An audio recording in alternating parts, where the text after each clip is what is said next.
अब हम second part को डिस्कस करते हैं, विदाउट प्राइस डिस्क्रिमिनेशन। इससे पहले मैं आपको बताना चाहता हूं कि प्राइस डिस्क्रिमिनेशन और विदाउट प्राइस डिस्क्रिमिनेशन में क्या फ़र्क पाया जाता है। प्राइस डिस्क्रिमिनेशन में जो प्रोड्यूसर हजरात होते हैं, क्योंकि उनको मैक्सिमम प्रॉफिट हासिल होता है। डिस्क्रिमिनेशन का मतलब ये होता है इम्तियाज़ यानी फ़र्क।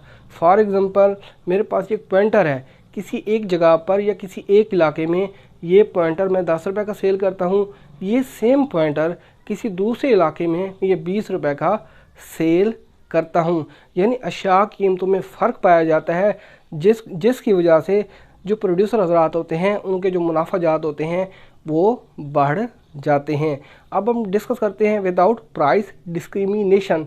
यहाँ पर जो प्रोड्यूसर हजरात होते हैं उनका जो प्रॉफिट होता है वो कम से कम हो जाता है। फॉर एग्ज़ाम्पल, मेरे पास ये एक पॉइंटर है, अगर किसी एक शहर में ये पॉइंटर मैं 10 रुपये का सेल करता हूँ, किसी दूसरे शहर में भी यही सेम पॉइंटर मैं 10 रुपये का सेल करूँगा, जिसकी वजह से जो हमारे आजिर हज़रात होते हैं उनका जो प्रॉफिट होता है विदाउट प्राइस डिस्क्रिमिनेशन की कंडीशन में वो कम हो जाता है। अब हम इस क्वेश्चन को सॉल्व करते हैं। अब हम लेट करते हैं, पहले मोनोपोलिस्ट फर्म की जो इक्विलिब्रियम कंडीशन है वो लिखते हैं। मार्जिन रेवेन्यू बराबर है मार्जिनल कॉस्ट के। अब हम लेट करते हैं, यानी सपोज करते हैं, फ़र्ज़ करते हैं P1 बराबर है P के, P2 बराबर है P के। ये मैंने लेट किया। अब हम क्वेश्चन को सॉल्व करते हैं। यहाँ पर हमारे पास गिवन है where Q is equal to Q1 plus Q2। यहाँ पे लिखते हैं Q is equal to Q1 plus Q2। First demand function को चेंज करते हैं, Q1 is equal to 21 minus 0.1। P1 की जगह P लिखते हैं। यहाँ पे हमने सपोज किया था कि P1 बराबर है P के, तो यहाँ पे P लिखते हैं।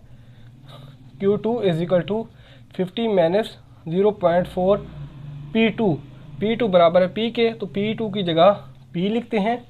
अब हम क्या करेंगे, Q1 की जगह फर्स्ट डिमांड फंक्शन को पुट करते हैं, Q is equal to 21 minus का 0.1 P प्लस Q2 की जगह सेकंड डिमांड फंक्शन को पुट करते हैं, 50 माइनस का 0.4 P।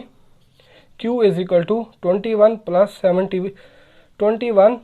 50, तो हमारे पास आता है 71 माइनस का 0.1 और माइनस का 0.4, तो माइनस का आता है 0.5 P।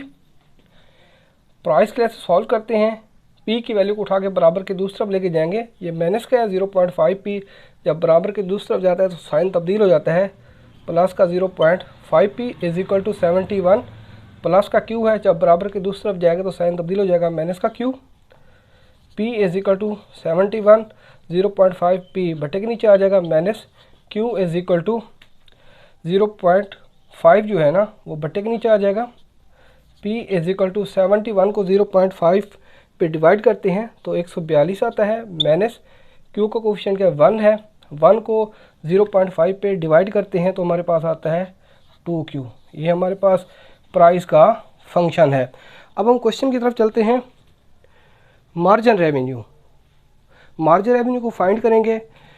मार्जिन रेवेन्यू को फाइंड करने के लिए पहले हमें टोटल रेवेन्यू को फाइंड करना पड़ेगा। जब प्राइस को क्वांटिटी के साथ मल्टीप्लाई करते हैं तो हमें टोटल रेवेन्यू मालूम हो जाता है।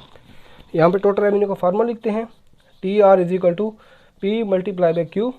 TR is equal to P की जगह उसकी वैल्यू को पुट करते हैं, 142 माइनस का 2Q और Q से मल्टीप्लाई करेंगे। Total revenue is equal to 142 को Q से मल्टीप्लाई करते हैं तो 142 Q आता है, माइनस के 2Q को Q से मल्टीप्लाई करेंगे तो माइनस का 2Q की पावर 2 आता है।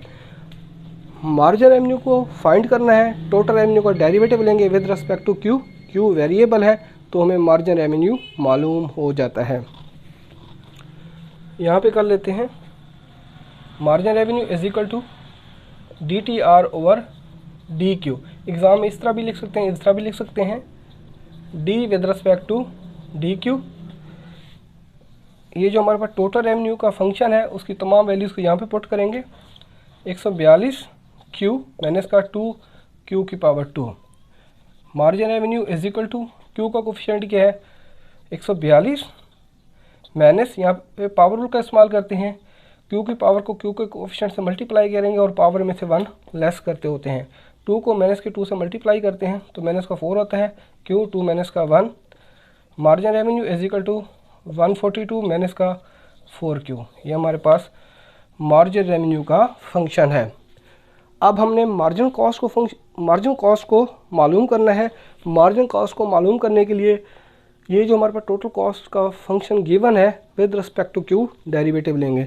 यहाँ पे टोटल कॉस्ट का फंक्शन लिखते हैं, T C is equal to 2000 plus का 10 Q, with respect to Q derivative लेंगे। Margin cost is equal to D T C over D Q. Exam में इस तरह भी लिख सकते हैं, इस तरह भी लिख सकते हैं, D with respect to D Q is equal to, ये तमाम स्टेटमेंट यहाँ पे पुट करते हैं 20,000 माइनस का 10 Q.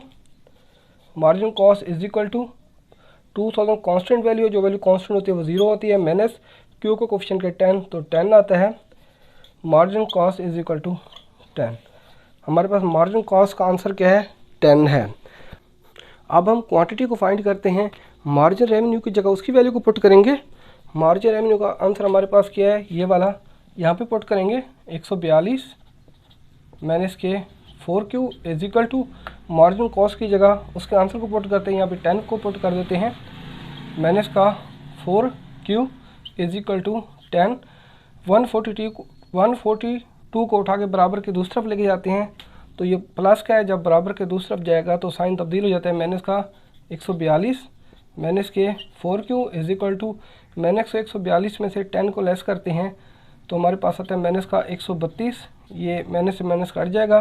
4 Q is equal to 132, Q is equal to 132 divided by 4, 4 बटे के नीचे आ जाएगा। क्यू इज इक्वल टू 132 को 4 पे डिवाइड करेंगे तो 33 आता है। यहाँ पे लिखते हैं क्वांटिटी हमारे पास का जो आंसर है क्वांटिटी का वो 33 है।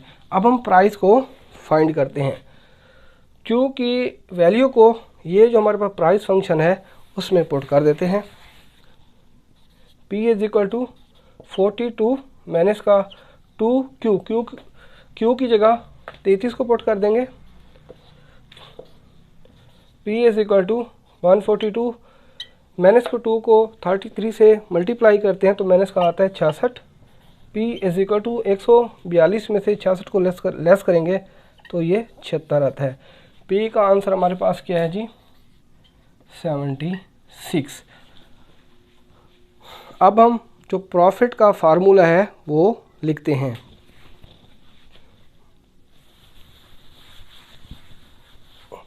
यहाँ पे लिखते हैं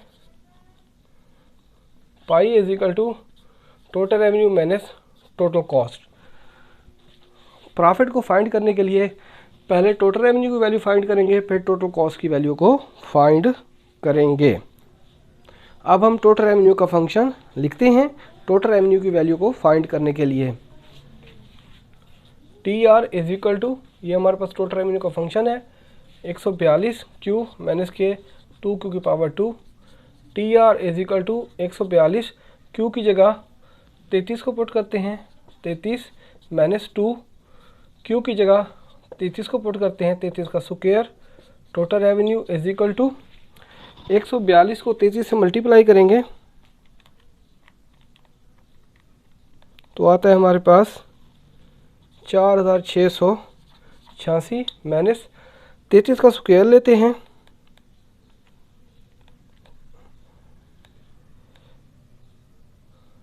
और मल्टीप्लाई करेंगे 2 के साथ तो यह हमारे पास आता है माइनस का 2178। Total revenue is equal to 4686 में से 2178 को लेस करते हैं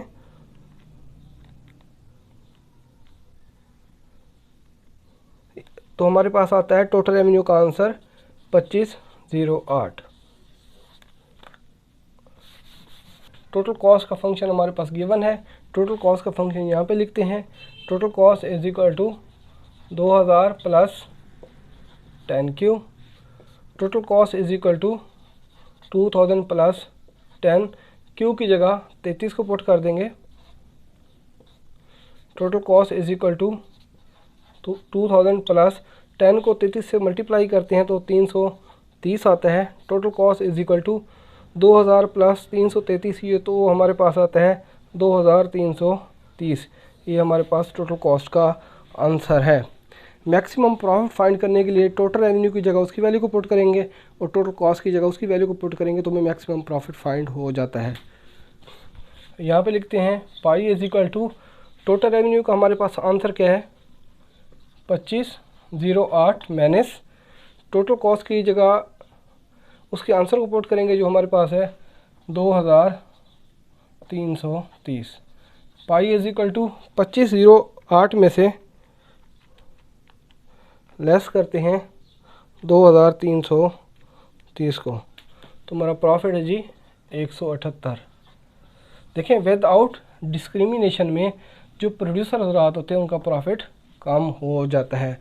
आप चेक कीजिएगा, इससे पहले हमने पार्ट 1 को सेल किया था, सॉल्व किया था, उसमें क्या था विद प्राइस डिस्क्रिमिनेशन में जो प्रोड्यूसर हजरात हैं उनका प्रॉफिट मैक्सिमम था।